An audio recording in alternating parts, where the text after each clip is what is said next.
United States submarine base at Key West, Florida. A dispatch that quoted President Truman's press secretary, Charles Ross, as saying that President Truman has no knowledge of any secret project by this government that would give substance to the existence of such objects. Ross also said that both the Air Force and the Navy denied... It's so fucking good.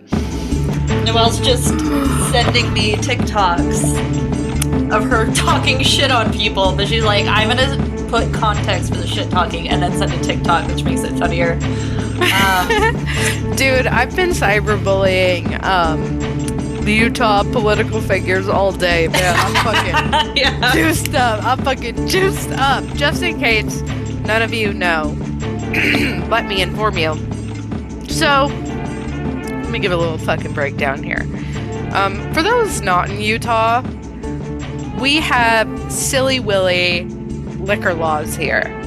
And it all stems from the Mormon Church running the state, even though everyone's like, I'll never forget when Governor Cox literally went and did a PSA and was like, I would like to ask all Utahns to join us in a weekend of prayer. When COVID started. Well, it was during the drought over the summer. It was the drought. Summer. Yeah, it was the drought. Oh my god, I'm getting my apocalyptic events. There's been so many. And I posted it, and I was like, the separation of church and state, where? And everyone was like, this I guess we got all the little fucking Mormon jerk-off losers who was like, Latter-day Saints. And they're like, this has nothing to do with the separation of church and state. And I'm like, so you're telling me they're not filming in a state governor office, and they're not filming with government interns and employees, and they are not filming with government equipment, and they did not use our taxpayer government time to record, edit, distribute, publish this? Because that's where church and state go, they go, If he would have recorded this on his iPhone in his living room on a Sunday and put it on his personal page, whatever. But that's not what fucking happened. So lick my ass from front to back. Okay? Period. Duh. So, besides that, I'm just thinking about them. They're on my TikTok still. I'm gonna, come find me, bitch! Anyway. Noelle, you're hurting my arm. I can't. Oh man. Okay. Let me get it. So anyway, the point of saying this is that there is no separation of church and state here, despite what all of the cucks for the church will tell you. And that manifests itself every day in our fucking liquor laws. Yeah. Here are just some for you. Some of you may be familiar with the Iron Curtain, that thing that, blocked communism, if you will, from the rest of the world. Here we have it, and it's called the Zion Curtain, because we have the Zion mountain range. And that refers to the actual wall that has to be built in eating establishments that pour beer, because in Utah, it is illegal to pour an alcoholic beverage in the presence or view of a child. Yeah. And this has gone so far as to the new Performing Arts Center, beautiful structural display of modern technology and the arts smashing together. The week before it was supposed to open, the DABC, which is the Department of Alcohol, their controlled unit in Utah, did a walkthrough of it, and we're like, ugh! Yeah. I'm here on the third floor, and I can look up and see the bar top and the private VIP section. No, you gotta put a fucking wall there. So they had to delay opening and build this hideous wall so the poor little Mormon children's eyes wouldn't be burned by the sight of a beer being poured. That's one silly law. Another one is we can't have discounted alcohol, so no happy hours anywhere, because discounted alcohol encourages drinking. And the most important one is that all of the alcohol, well, I should say liquor, has to be purchased through a state-run liquor store. And that also means that not only does the state control all of the distribution of liquor, they also get to tax that liquor with the state general tax, which is about 5%. So you're getting fucked when you buy alcohol from the state-run liquor stores. They have shitty fucking hours and they're closed on Sunday. They strategically put like one in every fucking county, so it's like insane to even Busy try to every time. get there. It's horrible. I'll go at like noon on a Monday. Line out the door. Doesn't matter. Yeah. Oh yeah, still. And it's just fucking silly stupid. You can't, whereas anywhere else you could go to a gas station, the supermarket, and get alcohol. You can't do that in Utah. You have to go to a state-run liquor store. And there are dry counties where there's no alcohol. There's nothing. Yeah. And they did loosen it up in some places where you could get beer in the supermarket, but it had to be it used to be 3% and under, but they raised it, I think, to 5%. There were even big beer manufacturers, like Budweiser is a big one, that made special beer, just low volume, low alcohol by volume, 3%, to be sold in Utah so that they could still have sales in the supermarket, because it is hard and inconvenient and time consuming and more expensive to go to the state-run liquor store. So they were trying to recreate their alcohol so that it could be sold in regular grocery stores and corner stores and gas stations in the state. And when the state jumped it to 5%, which happened right before COVID, Budweiser came out and did a fucking parade and brought the Budweiser Clydesdales and their little like drawn carriage, just went through downtown. It was a whole fucking thing. Well, the state legislator decided that they have been too fucking nice and want to take it all back. Last fiscal year, the DABC, so the Department of Alcohol Consumption in Utah, through the state-run liquor stores alone, made $517 million, which was, I think, like double in comparison to the year before. Basically, like, the numbers keep rising. They keep getting more and more money. So you're like, what does this have to do with anything? Well, some fucking Mormon cuck and his little cuck interns, because Utah has very specific, silly, made-up, fucking wacky wheels definitions of, like, alcohol, liquor, beer, whatever. Yeah, there was, like, a time even where there were signs saying this is a restaurant because of some of the liquor laws that got passed where restaurants had to designate whether they were a bar or a restaurant just because they happened to serve alcohol. It was very weird. Do you remember that? Everything was like, this is a bar, not a restaurant. They still do. They have to have signs in front that say this is a bar, this is a restaurant. Also, to that, the state gives out liquor license. You can't just like open a business and also serve alcohol. You have to get approval by the state of Utah to serve alcohol in your establishment, and they only have X amount of licenses that they give out every year. Yeah, and people who have not gotten approved after being approved for like decades lose their business. Immediately. Yeah, immediately, because they have an established business in an area and then suddenly like their profits are undercut. And another thing that they did in conjunction with like raising, like letting us sell 5%, was they lowered the blood alcohol content that you can have to get like felony intoxication. Oh yeah, will you look that up? So what Chelsea's saying is when Utah said now in grocery stores you can buy beer that is 5% rather than 3% or below, they raised the DUI, essentially, alcohol limit. So basically they're setting you up for failure. Basically they're saying if you even it's so low that I remember when this law first changed, a local news station, I think it was the Trib, the Salt Lake Tribune, they did like an investigation where they even took a fucking swig of the like orange brown Listerine that's the most fucking potent of them all. They took a swig of that, did it for a minute or whatever, spit it out, blew what would get you pulled over and charged with the DUI in the state of Utah now. Yeah. So the national average is 0.08. Mm-hmm. Utah's is .05. It is the lowest drunken driving limit in the nation. Does it say what the equivalent is to get a .05? Yeah, let's look. BAC.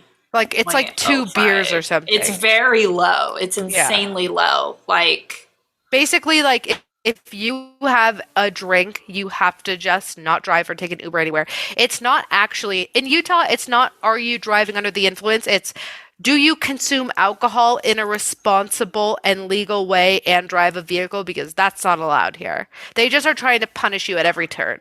Yeah, so it's if you have 2 beers.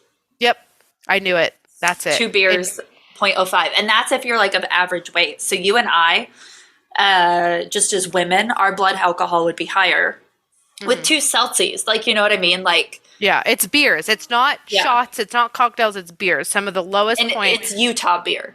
Yeah. That's 5% beer. So if you had 1 regular beer out of state, you'd probably be above it. Yeah, it's fucking insane. So this brings me to what happened recently. So last week, Senate Bill 176 came onto the floor, and it said, well, and this is how you know they're just little fucking little bald-headed cucks.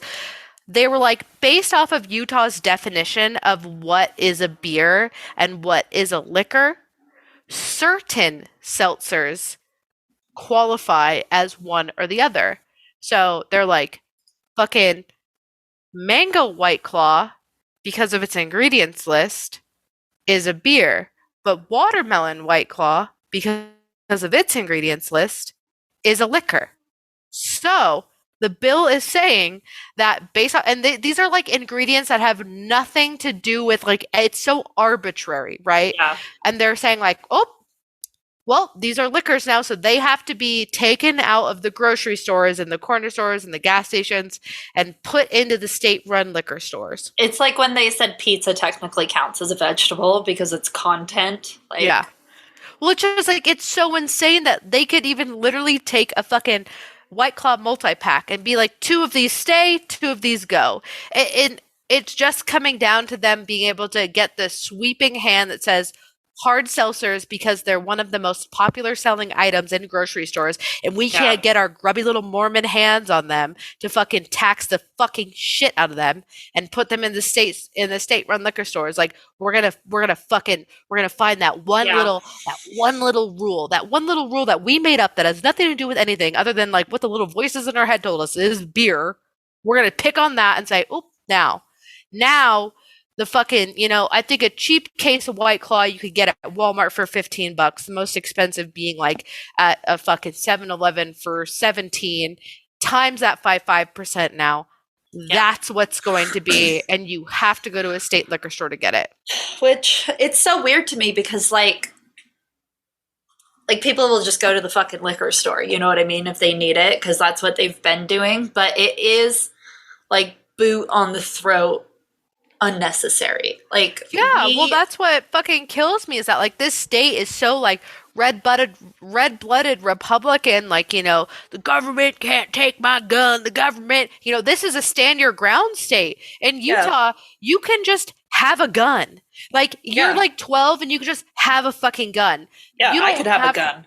Anyone in Utah can have a gun. You have to get a concealed carry permit if you want to like hide that motherfucking thing on you. Yeah, but if I'm okay to just fucking strap that shit. Yeah. It's so long as people can see it, then I'm fine. Because it is open carry. Yeah. It's an open carry state. Like, so we're all like, give the children guns. Utah's all like, fuck a mask mandate, fuck a vaccine mandate. The government can't tell me shit. Blah, blah, blah, blah, blah, blah. And then they're all like, Joseph Smith told me I cannot have alcohol, so I'm gonna make a law, big baby. It's so fucking stupid. And it's all so the little Mormons, fuck you guys, literally stuck my dick backwards. I've been saying this for weeks, and I mean it from my chest, taking my Watermelon White Claw. I'm almost a 30-year-old grown-ass woman. You think I want to go to the fucking liquor store with all the 18-year-olds and their fake IDs, wait in a line for 15 minutes so some fucker can sneeze on my back not wearing a fucking mask? Fuck you. Anyway, Yeah, I want my Celsius. I want to be able to pick them up on my way to get my heartburn medicine Yeah, at Walmart. just, I can go walk to the fucking 7-Eleven, dickhead. It's just rude at this point. Yeah, it's like you're just inconveniencing me, but like nothing's changing. Yeah, and they're taking more money, and that's what I'm trying to say is like the Mormons get to sleep better at night because they're like, we're making it harder for adults to legally consume alcohol. Yay! Joseph Smith and Cloud Daddy would be so fucking proud. And then they also get to rub their grubby little greasy fingers together because they're like, we get to now collect 5% tax on this alcohol since we're shoving it into our state-run liquor stores. We can just spoon feed ourselves large because we're fat, greedy fucks. Yeah, and another thing too is like our air is essentially chewable, and it has been for a long time. Like I remember in elementary school that on bad air days I couldn't go outside because of my asthma, and you would think that if it really was about priority of children or like that other things would 100% come first, like our air quality, our education quality, but that's really not what it is. It's a way for politics to intermingle with, I don't want to say moral compass, but it's a way for essentially like modern day. What was that called when people tried to buy their way into heaven that Martin Luther was against? What? Like the thing that the Catholic Church does? Yeah, what was that called? Penance? Yeah, it's something like that. It's like just a different modern day papal abuse of how people are buying their way into heaven is what I feel like it is. And it's just like back in the day when Martin Luther like did like the Protestant Reformation, you know, because people are literally trying to buy their way into heaven. And he thought that was bullshit. And so like if you really want to like say like be religious, like you got to get away from this like sort of self-indulgence type stuff. And well, it just goes to show like it isn't ever. It's all disguised as such. Just it's indulgent Utah is what it is. Has some of the highest suicide rates in the nation, some of the highest teen suicide rates in the nation, and some of the highest teen homelessness rates in the nation. But our number one health crisis in the state is porn. Yeah, we're the number one worst state to be in if you're a woman. Yeah, no shit. And it's just like, it's never about doing what is morally right, what is just, what is godly, if you will. Yeah. It's always about what gets their little fucking soft dicks slightly hard. Yeah, and it's dude, it's unfortunate because like Utah has so much to offer, but it's just, and I don't even care if there's like a high Mormon presence in the state. Just don't fuck with my shit. Go be Mormon in your little fucking churches and your little castles, wherever the fuck. Go do your shit. Go fuck off. It's Mormon presence in a way that doesn't affect me. Like there are inconveniences, like the Mormon church owns the mall. So the mall's closed on Sundays, and it's like, that's really fucking inconvenient because that happens to be my day off and I want to go shopping. Also, like the Mormons with like Temple Square, like if you're over there and you can get harassed a little bit. Like that hasn't happened in a long time where like people had been approached for dress code. Mm-hmm. Those are just like such small wraps on the wrist, dare I speak. But this, like the politics of it, just it drives me crazy because every time people are like, oh, this nation was built on Christian standards. I'm like, really? They were built on like Republic standards, which is, I dare say that the Republic as it developed in Greece was not a Christian state.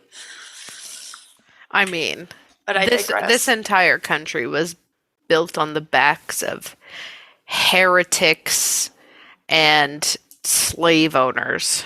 Yeah.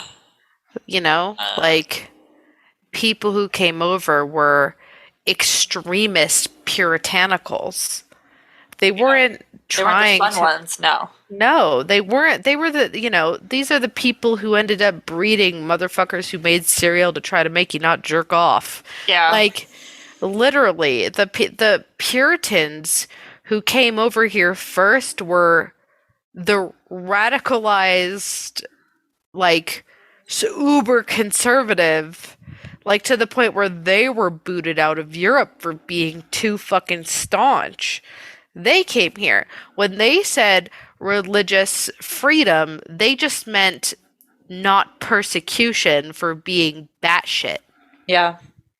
So, you know, the problem is that you spoon feed that type of rhetoric to a bunch of fucking mentally ill shitbags, you end up with motherfuckers like us decades later. Well, I found a list that was like 10 of the worst things about Utah. May I read it to you? Please. Utahns have the highest rate of melanoma in the country. That's skin cancer for those who don't know. Yeah. We're 61% higher than the national average. It's so weird. Well, what do you think that is? Is it because no one uses sunscreen or because we are like so high up in elevation? Probably both. Probably like the conservative idea that like I don't put lotion on. Yeah. And, we're worst in the nation for gender pay gap. Actually, Provo and Orem are the worst in the nation for the gender pay gap. So just 2 cities are what put us over the edge for the worst. This one I'm absolutely 100% not surprised. The rate of STDs in Utah is on the rise. And when I say on the rise, the Utah Department of Health reports that gonorrhea increased 714%. Yeah, baby. Not even with teenagers, men in their 30s, 40s, and 50s. Woo, we're number 1. Well, here's the thing. Utah does not have sex education. Abstinence only. It's abstinence only here.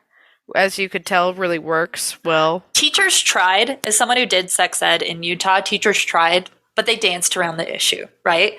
So they would say things like, should you have... And it wasn't even, they didn't say sex, or they didn't define the differences in intercourse or like oral sex. Like that was never defined as being different. It was always under the same umbrella. So it'd always be like, if you have contact, is how they would describe it, you would get this. We're not going to go into treatments on what you can do, or like if this is deadly, or what this would do to your health, or how to watch for it. Because abstinence is the best prevention, and we want to focus on things that are 100% effective. Is like how it was taught to me. Well, yeah, and then also when you have like an entire society growing up without any sort of comprehensive sex education, there's also this like it's a braid of the worst shit. So that's the middle of the braid, and then you have the other part of the braid, which is this middle class to upper middle class fucking caucasity bullshit of like just putting essential oil on it. Like there are literally people. Probably the highest MLM state too. I have 2 mutual friends who both contracted an STI from their sexual partners because their sexual partners knew they had it but didn't treat it because they thought that they could just fucking Tylenol it away. Okay? 2 separate women, 2 separate men. And so then that's, the left part of the shit braid. And then the right part of the shit braid is just the overarching, like, what would you call that? Fear, like unwillingness to admit or be forthcoming that you are sexually active and that you should be getting tested and that you need to be talking to a healthcare professional. And that ties back into religion. Well, yeah, because there's also like, not only does that stigma come from religion, there's also like a fear that because some of these counties where it's so high are so small that your doctor, is the same guy who delivered you from your mom.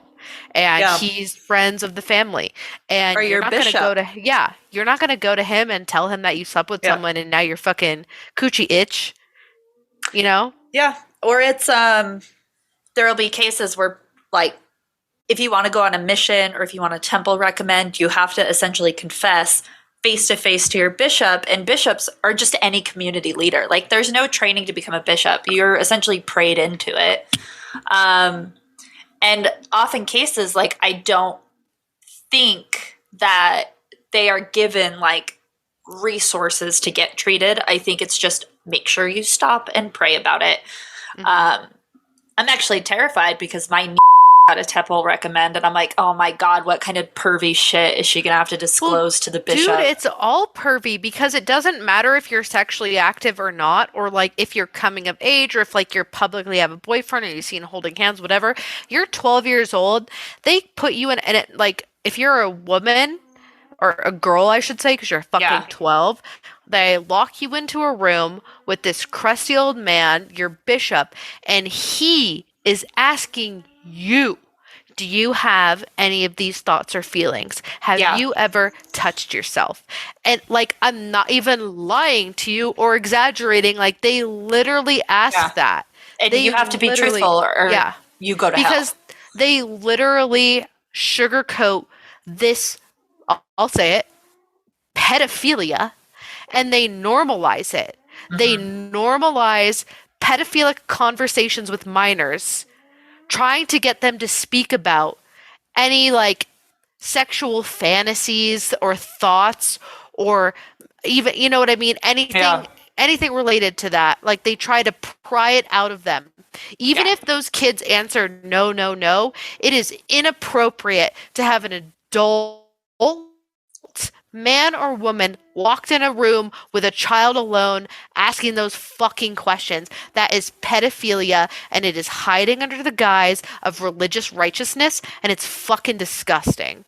Yeah, I have a huge bone to pick with the fact that my is going to be asked these questions by a grown-ass man in a room alone. Like, even when I was teaching and I had actual formalized state regulated education about what to look for if like kids were abused or sexually abused, I didn't even ask them about it. I was just a mandated reporter because I had about 6 years of schooling, not enough to even fucking ask. And the fact that people can just be prayed into a spot is so wild to me. And it's also just like, dude, I try to like play, I really do try to play like the middle ground of like, you know, oh, Noelle's just extreme, but I understand people have conflict. I think this is fucking gross. It's disgusting, dude. It's literally disgusting because, like, even if you want to pretend that it doesn't have roots in nefariousness, which fuck you, yes, it does.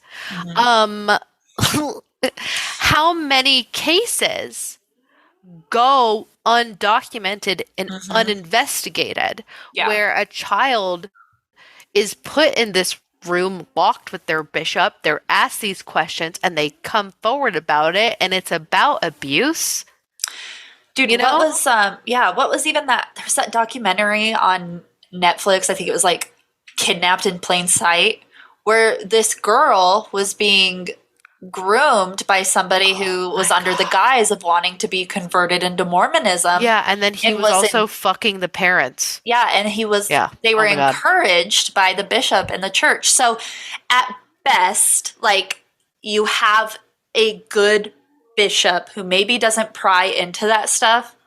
Cool, but at worst, if you don't disclose the truth to those things, then you can't be forgiven and you go to hell.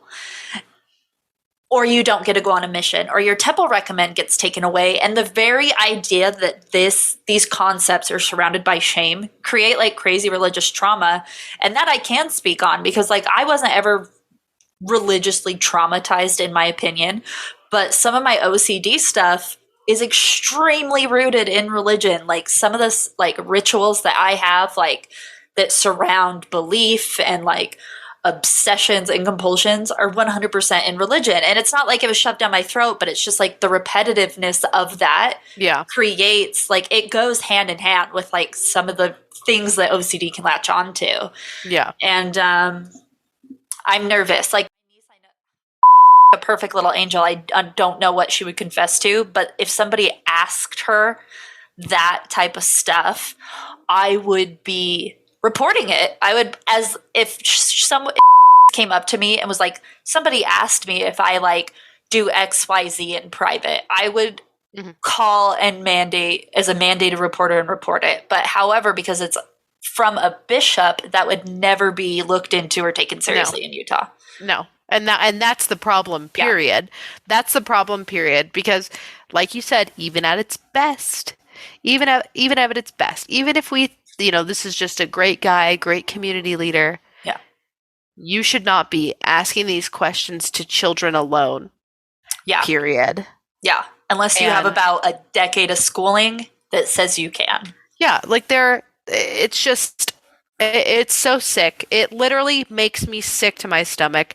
And then this is how this all ties in to these rising, STI Yeah. levels in the state. Because, like, here's the thing. Here's the fucking thing. Here's a little secret. Here's a little secret. A little secret for all you guys.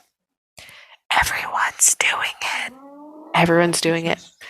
Everyone is doing it. Even if they think they're doing roundabout ways that God can't see, they're still doing it. And when you do it and you don't know about the rules and regulations of the road, if you will, Mm-hmm. you end up with leaky dick. Yeah. Well, also a lot of that goes into number 4 and 5 of this list. Oh, God. And these tie 100% in. Utah has one of the highest rates of prescription drug abuse in the nation. And to tie into that, Utah ranks high in the nation for number of residents with mental health issues. Yeah, absolutely, of course. This is actually something that was brought up with one of our friends who is from a different country. And we were speaking to the powers of religion in the places we live. And for her, Catholicism is the main religion, and very much so toxic machismo combining in with that. And I was telling her how we have a similar type of toxic machismo here, and it ties perfectly with Mormonism. Yeah. And she was talking about her experience of meeting Mormon missionaries and how one of them was so young, and was ranting and raving about getting married to someone she doesn't know and having babies immediately. And our friend was like, this blew my mind. I couldn't believe that she was sitting here, a child, basically shutting herself off to the worldly experience she was experiencing in that moment. Yeah. To, like, talk about how she was excited for, like, whatever. And she was talking about how the way that this missionary was talking about her relationship with this man and the things he would say to her, she was like, this girl was getting abused. She was getting emotionally abused and controlled, but she was just so happy to, like, sign her name on the dotted line because that's what the religion told her was expected of her. And I think that this ties into the high levels of prescription drug use, because you may, have your white picket fence dream and your 5,000 kids when you're 22 years old. And then all of a sudden, 25 rolls by. Your husband, who was a stranger that you knew for less than 3 months before you got married, ends up not being the greatest fucking life partner. You are unfulfilled because of him. You can't follow your dreams and passions and wants and successes because the church has said you are basically a machine for producing children. Yeah, you're going to go to your doctor and say, I'm struggling with my will to live. Yeah, and also you have all these kids, and you're also the standard of beauty. Like, I had a friend notice, like, women in Utah look put together in the sense that, like, makeup, bleach blonde hair, like, there is that Mormon girl aesthetic, which maybe it's not so prevalent now, but that was a thing in, like, 2006, 2007. Well, they all look like carbon copies of each other. And if you don't fit into that, or if you're a mom who shows up and, like, you've had a bad fucking day and you're grouchy and you're tired and somebody else picks up on that, you're a failure in the community. Like, the societal pressure here on women is insane. Like, when my sister, like, could only have one baby, she was bullied relentlessly. People would tell her that she had a miscarriage because she had a tattoo. Like, the blame put on women who don't produce babies is fucking insane. And I will say that I feel like it's worse in Idaho in those tiny small towns than it is in, like, Salt Lake or Ogden or, like, bigger cities, but it's still an issue. Absolutely. Well, also, I feel like I've talked about it before, but there's a thing called transvaginal mesh. And I remember when I first moved to Utah, there used to be infomercials about it. It was like, talk to your doctor today about transvaginal mesh. And I remember after seeing the commercial play a few times in one single day, I knew that like later that week I had a doctor's appointment to like re-up on birth control. You know, they have to like take your blood, whatever, blah blah blah. Yeah. And while I'm in there, I go, "Hey, quick question for you. What's transvaginal mesh?" And they were like, "Oh, why do you ask?" And I was like, "Well, I hear about it on the TV all the time. I have no idea what it is." Let me tell you what it is. It's a product that came about and is popular in Utah because when young women have a lot of babies with almost the most minimal recovery time in between them, the bare Usually minimum 10 months. Yeah, usually about 10 months. And they're pregnant again. And they get pregnant again, back to back to back. Your uterine lining and wall become thin and weak, and it starts to slip out. And transvaginal mesh keeps it in place. So it's a product that had to be designed because young women in this state were having so many babies so frequently that their bodies were literally falling apart from the inside out. And dude, the husband stitch is a thing too. Yeah, the husband stitch is very much a thing. If you're giving vaginal birth, the doctor will stitch you up and you like happen to tear, the doctor will stitch you up a little tighter than what is necessary with the tear to make like your pussy hole tighter. Yeah. And then Also it causes all types of complications and pain. A lot of women who end up getting the quote-unquote husband stitch or get stitched up more than they actually should, intercourse from that point on is horrifically painful and uncomfortable. So, yeah, those all make sense. Those all make perfect sense. Yeah, also, there's something to be said about people who are raised LDS and super fucking closeted and are struggling, you know, with mental health and have highest suicide rate amongst young males in the country. Yeah. Because it's go on a mission or don't get married. Mm-hmm. Well, I mean, like, another thing that I was talking about with our mutual friend was the singles ward. And I was like, if you want to talk about, like, this pressure put on you from your religion/community, you're put into a singles ward where they're like, okay, now Keith. You are pulled from regular church activities and it's literally called the singles ward. They do dances, they do activities. One of the activities, if you have a trained eye, you can spot a singles ward activity. They're pretty easy, but you'll see like a chunk of men out somewhere and they'll have shirts with their phone numbers on the back when they're being real obvious. But it's literally, and I've never seen that. Maybe you have to be a Utah native, but it is 100% a thing.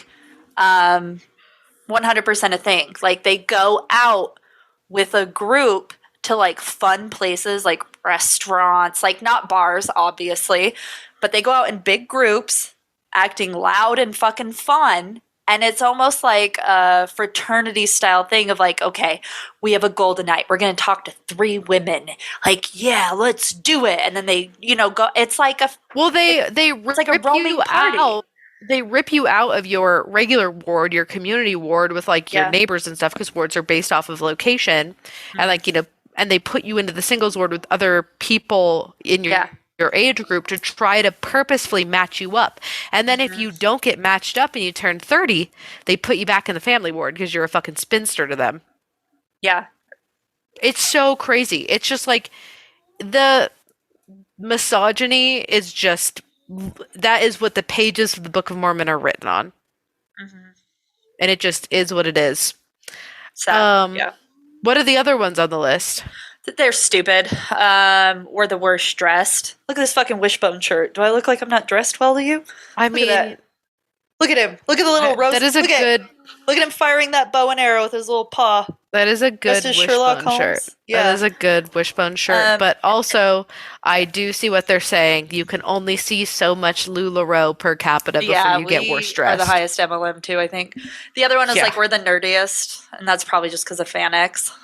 That's probably, the Doctor Who people are really crazy out here. Probably nerdiest because that's the only quote-unquote subculture that's PG enough for them to really buy into it and find a sense of community outside of their religion. Woo, you nailed it on the head with that one, dude. I think we can put a bow on that one. Yeah. Sorry. Man, everyone. I feel like this needs to be a public episode. I feel like we really did some community work here. Nah, make them pay for it. No, I really feel like we should do a double release. This is too good. Yeah, I can make the Patreon episode public, and then we can just give people a preview to it. If you want. Or do you just want this to be an episode release? I think we should do it. We should do a gift. We'll give Patreon something else like next week. We'll give them something juicy and fun. That's for them only. But I think we put this on Patreon and we also put this on the regular feed as a bonus episode. We'll say thanks for every time we've uploaded late or skipped a week. This is what you get. Okay. Well, a lot of the bullshit I said was because I felt safe behind the cover of paywall, but now it's time to stop being such a pussy. Yeah, nut up or shut up, dude. Every time I do talk about Mormonism, I see some of my very precious Mormon friends in my mind. And it breaks my heart because I do hope that people are happy in their religion, because if you're happy in your religion and you're not hurting anybody, you are fucking fulfilled, man. I wish I could have my cup be that full, but some of this shit, how can you not take a step back and evaluate? Well, that's my whole issue, is that there is no version of these giant conglomerates of organized religion where you can have your cup full and not be hurting other people. Yeah. That is not reality. No. And I hate to say it. You can put the devil horns on me and talk about how much I love Satan. Whatever. I'll tell you that Satan isn't real because God isn't real. And whatever makes you happy, though. Paint me as the villain. But the one thing you cannot paint over what I say is that when you get these giant organizations who hide tax-free under religious pretenses, but are cashing the fuck in, whose fundamental beliefs hurt other people who have nothing to do with them, who want nothing to do with them, want nothing but separation from them for their own ability to enjoy life and have their individualistic pursuits of happiness. Yeah. When your religion is actively, fundamentally, financially attacking those people, you are complicit. Mm-hmm. You may personally not do that. You may personally like the people that your religion persecutes against. But at the end of the day, it's your religion. And I bet you're still paying tithing, which means that your money is going into things like conversion therapy, active lawsuits, propaganda, and law reforms to actively hurt and take away the rights of the LGBTQIA community. Mm-hmm. That is actively trying to prevent LGBT families from adopting children, who is actively trying to prevent people who have to get food stamps, welfare, and government assistance from getting that without first having to come through the church's hands. Yeah. You are actively harming and hurting people. Or the countless amounts of people who are denied access to birth control, sexual health care and education, or termination of unplanned or unwanted pregnancies. What you are harming people's lives. You don't get to hide behind "that's not me" anymore, because you are your religion and your religion is that. And I'm so fucking sick of the Mormons build bridges. No. You burn them. Yeah. So that's all I have to say about that. Yeah, if you follow the money, it doesn't go anywhere good. And Yeah, that's for exactly. anything. That's for anything. Like literally, and all of the like the canned foods and non-perishables that get thrown out because the doomsday prepping never comes through, that just gets tossed aside and not given to all of the fucking countless mouths that it could feed in this fucking state.